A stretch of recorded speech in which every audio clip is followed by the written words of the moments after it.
देना। भागवत के अंतिम चरण में जाके, कथा तो अभी बहुत शेष है लेकिन समय पूरा हो गया, मैं क्या करूं।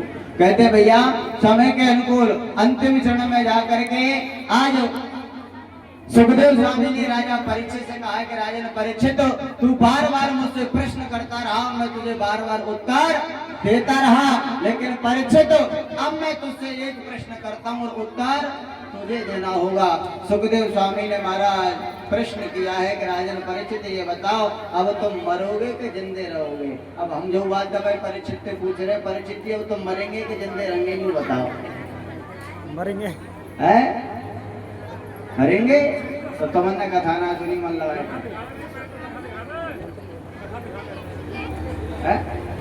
भैया।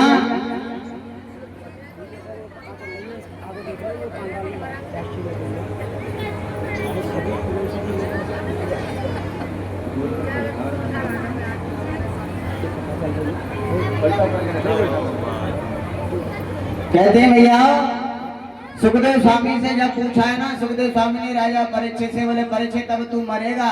हमारे परीक्षित जी तो कह रहे हैं कि मरेंगे, जबकि उस परीक्षित ने कहा था कि गुरुदेव मैं तो ऐसा तत्व हूँ जो मेरा जन्म ही नहीं हुआ तो मैं मरूंगा कहां से, क्योंकि मैं शरीर नहीं हूँ, मैं आत्मा हूँ। और आत्मा को नैनम छिदन्ति सहस्त्राणि नैनम दहति पावका ना चैनम क्लेशदन्त्यापो ना शोषयति मारुता।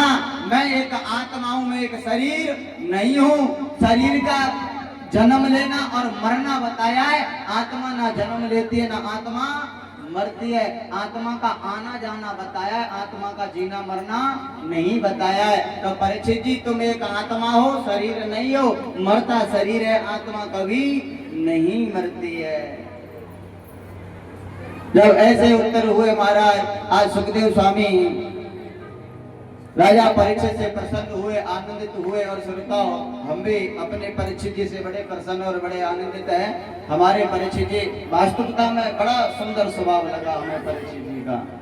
हमने परीक्षित जी से कड़वे शब्दों का प्रयोग भी किया है, लेकिन फिर भी हमारे परीक्षित जी महाराज ने बड़ा ही हमारा सम्मान और आदर रखा। तो कहते भैया राजा परीक्षित ने सुखदेव स्वामी का पूजन किया और पूजन करवा करके वहां से सुखदेव स्वामी चले गए।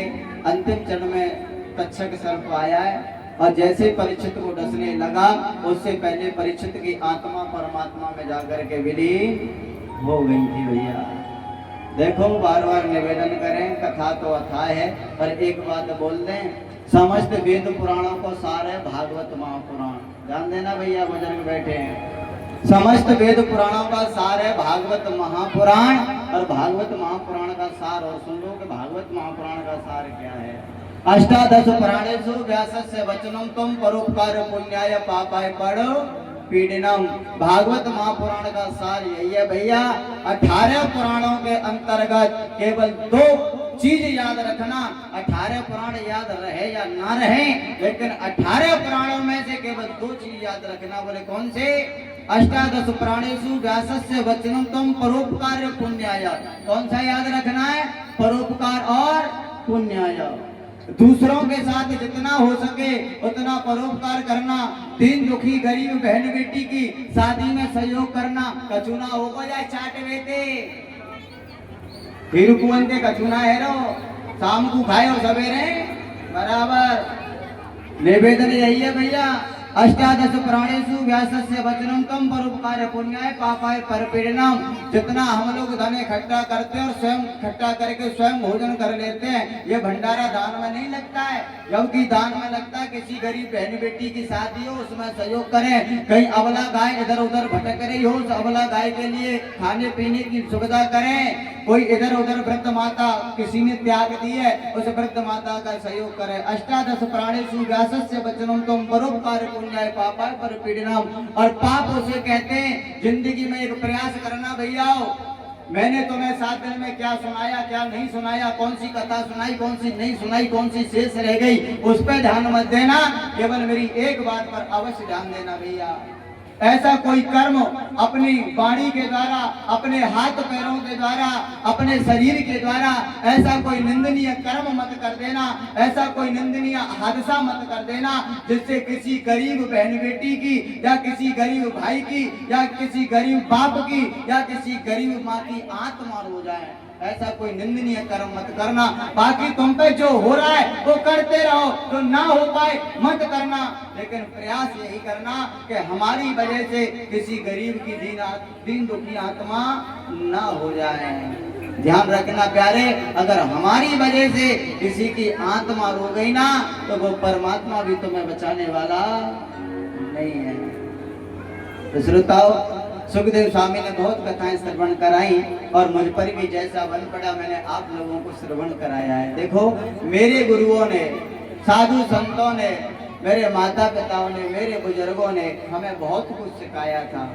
ध्यान देना भैया, हमारे गुरुओं ने, हमारे माता पिताओं ने, अब पिताओं तो खैर कुछ नहीं सिखाया हमारे ने, लेकिन उनके गुण हमारे अंदर आए हैं, क्योंकि हमारे पिताजी उस समय गुजरे थे जिस समय हमारी आंख भी ढंग से नहीं खुलती थी। केवल एक वृद्ध माँ थी, उस वृद्ध माँ ने हमें पढ़ा लिखा कर इस मंजिल तक पहुंचाया है। तो कहते भैया, मेरी मैया ने, मेरे भाइयों ने, मेरी बहन ने, हमारे जो बुजुर्ग थे उन्होंने, साधु संतों ने, हमारे गुरुओं ने बहुत कुछ हमें ज्ञान दिया, बहुत कुछ हमें सिखाया, बहुत कुछ हमारी बुद्धि में भरना चाहा, लेकिन माताओं और पिताओं जैसा मेरी बुद्धि में बैठ पाया, जैसा मेरी बुद्धि ग्रहण कर पाई और जैसा मेरी वाणी ने मेरा साथ दिया, जैसा सरस्वती मैया ने मेरा संग दिया, वैसी मैंने आप लोगों को 7 दिन कथा श्रवण कराई है। इस कथा में मैया मुझसे या मेरे भाइयों से, हमारे जो ऑर्गन पर प्लेयर है मेरे भाई विशाल भैया, अगर इनसे कोई गलती बन गई हो, किसी बहन बेटी से, भाई बंधु से, पिता से, किसी से अगर कोई गलत शब्द निकल गया हो तो अपने भाई की तरफ से मैं आप लोगों से क्षमा चाहता हूँ, मेरे भाई को माफ कर देना। अगर मेरे ढोलक वाले भैया दीपक भैया रायवा से, वास्तविकता में बड़े सुंदर ढोलक बजाते हैं हमारे भैया, इनकी तरफ से भी अगर किसी के लिए कोई कड़वा शब्द निकल गया हो तो उनकी तरफ से भी मैं आप लोगों से माफी चाहता हूँ, मेरे भाइयों को क्षमा कर देना, अपना बेटा समझ करके, भाई समझ करके। हमारे जो पैड बजा रहे भैया माधव शास्त्री, अच्छे शास्त्री हैं, ये भी पंडिताई करते हैं, ब्राह्मण ही है, लेकिन यहाँ आपकी कथा में पैड बजा रहे हैं। तो कहते भैया उन्होंने भी बड़ा सुंदर पैड बजाया। इन भैयाओं से भी अगर कोई गलती हो गई हो, कोई भूल हो गई हो, तो उस भाई की तरफ से भी मैं आप लोगों से क्षमा चाहता हूँ हाथ जोड़ करके। हमारे दो आचार्य, एक आचार्य जी को तो आप जानते हैं, आपके बगल के ही हैं, हमारे दिनेश भैया जी कथा के अच्छे प्रवक्ता हैं, ये भी भागवत कथा बाँचते हैं, राम कथा बाँचते हैं। दिनेश भैया जो बैठे हुए हमारी बगल से, तुम्हारे बगल के गांव के हैं, भरंगरपुर के बगल, भरंगरपुर गांव है, उदरा चकसाने के पास में, वहीं के हैं। और बड़ा स्वभाव अच्छा है मेरे भैया का, मुझसे मिले हुए भैया की और हमारी मुलाकात को हुए लगभग सन 15 की हमारी दोनों भाइयों की मुलाकात है। तभी से इनकी कथा होती है तो मैं इनका साथ देने के लिए चला जाता हूँ, और मेरी कथा होती है तो मेरे भाई मेरा साथ देने के लिए चले आते हैं। तो मैं भाई का भी बड़ा बड़ा आभारी। अगर मेरे भाई से भी कोई गलती हो गई हो, दिनेश भैया से, तो उनकी तरफ से भी मैं आप लोगों से माफ़ी चाहता हूँ, क्षमा चाहता हूँ। दूसरे हमारे हेमंत पंडित जी जो सुबह वेद मंत्र बोल करके हवन कराते हैं, हमारे मौसी के लड़के हैं, खास मौसी का लड़का यानी मेरा छोटा भाई है, इसको भी पढ़ा लिखा करके तैयार किया है। तो कहने का भाव, मेरे भैया से हवन कराते समय किसी के लिए कोई गलत शब्द निकल गया हो, बहन बेटी के लिए या पिता तुल्य बुजुर्ग के लिए, माताओं के लिए, तो मैं अपने छोटे भाई की तरफ से भी आप लोगों से क्षमा चाहता हूँ। मेरे भाइयों को अपना भाई समझ करके, अपना बेटा समझ करके उसे माफ कर देना। इधर हमारे भैया जो लाइव चला रहे हैं, ये भी बहुत अच्छे कथा के प्रवक्ता है। यहाँ जितने बालक बैठे ना, मंडल तो छोटों सो है पर धमाको सबन को तगड़ो है, कोई सो भी हुई, आज सब छोटे छोटे से हैं। ये जो हमारे भैया इधर में धर्मवीर भैया वृंदावन से बड़ी सुंदर कथा बाँचते हैं ये भी, लेकिन सब अपना गुरु कहे इसलिए सब सहयोग देने चले आए हैं। भैया भी जो लाइव चला रहे हैं, जन जन में आप लोगों की प्रतिमाओं को पहुंचा रहे हैं, जन जन में आपके गांव की कथा का प्रचार कर रहे हैं। कहीं भी कभी भी इस कथा को आप खोलेंगे तभी आपके दर्शन आपको हो जाएंगे। बड़ा सुंदर भैया ने लाइव वीडियो चलाई है। तो भैया की तरफ से भी अगर किसी के लिए कोई आहत पहुंच गया हो, कोई कष्ट हो गया हो, तो मैं भैया की तरफ से भी आप लोगों से क्षमा चाहता हूँ, माफ़ी चाहता हूँ। और सबसे लास्ट में मैं चाहूँगा हमारे जो साउंड वाले भैया हैं, साउंड चला रहे हैं, इन भैया से भी अगर कोई भूल हो गई हो, त्रुटि हो गई हो, तो साउंड वाले भैया को भी माफ़ करना, अपना भाई समझ करके, अपना बेटा समझ करके। लेकिन भैया इन सबन ने माफ़ कर दियो और मोर माफ़ मत करियो। सोई तो पितंते कह रहा हूँ और सोई मैयंते कह रहा हूँ, सोई बहनंते कह रहा हूँ, सब सबन ने माफ कर दियो। अगर मैं मुँह से कोई शब्द तुम्हारे काया निकले वो होए, जो शब्द तुमने कड़वो लगो होए मैया, वह शब्द पल्ले में बांध के ले जाइयो और आराम से संभाल के रखियो वह शब्द जो तुम्हें कड़वो लगे होए। क्योंकि जो शब्द तुम्हें कड़वा लगा होगा वही शब्द तुम्हें मिठास पैदा करेगा, और जो तुम्हें मीठा लगेगा वो शब्द तुम्हें कोलू की तरह पेर देगा। कहते हैं ना, जो अतका मीठा होता है वो अपना नाश कराता है, और अतका मीठा गन्ना है जो कोलू में पेरा जाता है। तो मैया मेरे द्वारा जो शब्द निकले हैं, वैसे मैं बड़ा आभारी रहूंगा आप लोगों का, बड़ा कर्जदार रहूंगा आपका, आपके गांव का, सब बच्चों का, सभी बहन बेटियों का, भाइयों का। मैंने पिताओं से बड़े बड़े कड़वे शब्दों का प्रयोग किया है। वास्तविकता में मैं मानता हूँ कि मैं बहुत कड़वे शब्दों का प्रयोग करता हूँ, लेकिन भैया बूढ़े बड़े कड़वे शब्द प्रयोग करने का एक अलग ही प्रयोजन है। जो संत की श्रेणी के लिए चल देता है ना, जो संत बनना चाहता है, साधु की श्रेणी पाना चाहता है, वो मोह का त्याग करता है और क्रोध को धारण करता है। वो अगर मोह करता रहेगा, अगर हम तो गांव गांव जाते हैं मैया, गांव गांव हमारा तो काम ही है, लगातार अभी इसी सीजन में 5-6 कथा चल रही है तुम्हारे यहाँ, लगातार प्रोग्राम चलते रहते हैं आप लोगों के आशीर्वाद से, सहयोग से।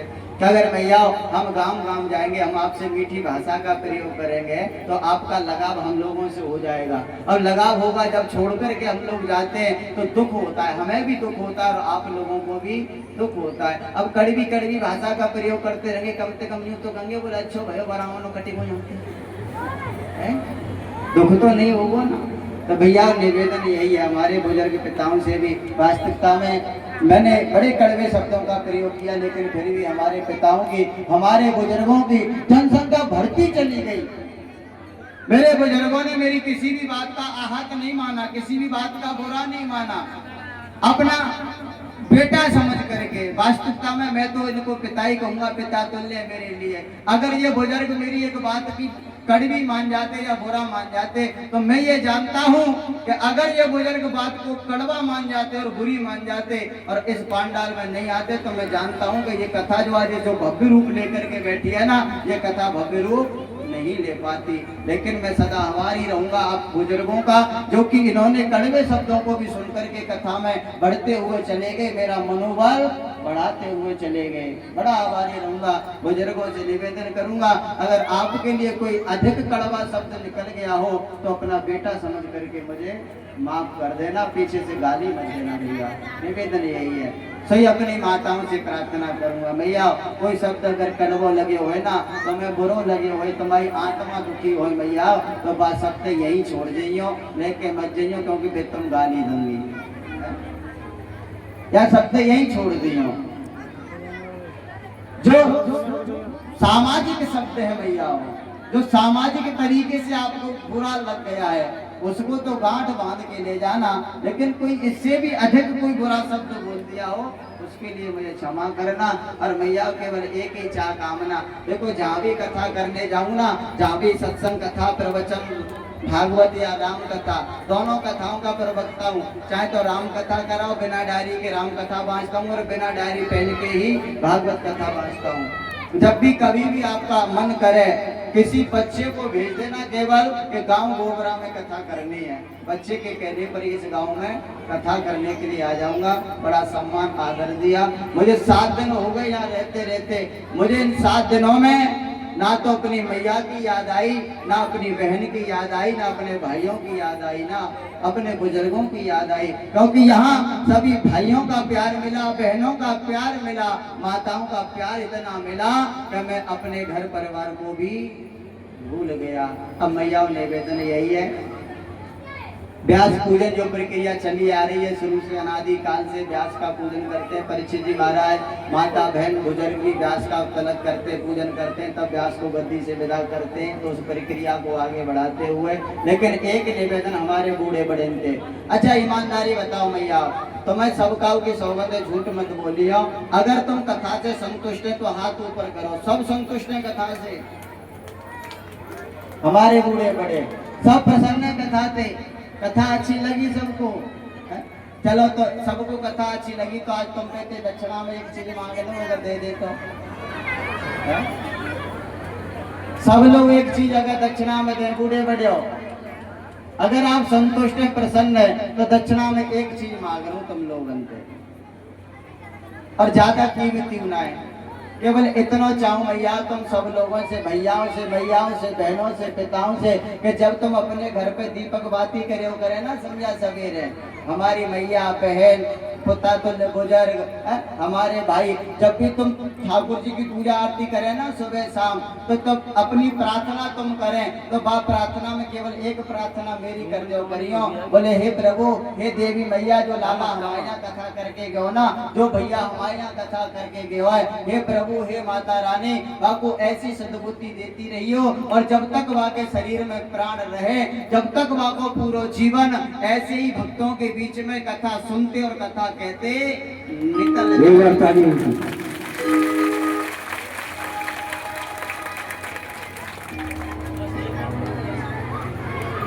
भगवत प्रेमियों, आज 7 दिन हमारे आचार्य महोदय व्यास महाराज जी ने आपको इतना ज्ञान दिया कि हम लोग इसको अगर इसका जीवन में सदुपयोग करेंगे, पूरी ताकत के साथ, जोश के साथ और वास्तविकता के साथ आपको ज्ञान दिया है, अगर इसको सार्थक पूछेंगे, व्यर्थक नहीं सार्थक, तो आपको कुछ न कुछ इसमें सच्चाई मिलेगी। दूसरा, ये भगवान कहते हैं कि व्यथा तो दुनिया की होती है, व्यथा तो दुनिया की होती है, हमारी तुम्हारी व्यथा है, लेकिन हमारे व्यास महाराज जी ने भगवान की हरि की कथा को भी व्यथा के साथ स्पष्ट कर दिया। ये सबसे बड़ी आपकी बात। और इतना बड़ा आप इनके, मैं ग्राम सभा गोबरा की तरफ से व्यास मंडल और आचार्य की सबको मैं बधाई देता हूं, और इन्होंने अपना ज्ञान दे करके हमको आगे के लिए अग्रसर किया और हमारे जीवन में सुधार लाने के लिए राष्ट्र का मार्गदर्शन किया। हमारा पांडव, हमारी ग्राम सभा, हमारे भक्तगण, हमारी माता बहनाएं, इनको तालियों के साथ स्वागत करें। धन्यवाद। जय श्री कृष्ण, जय श्री राम। तो ये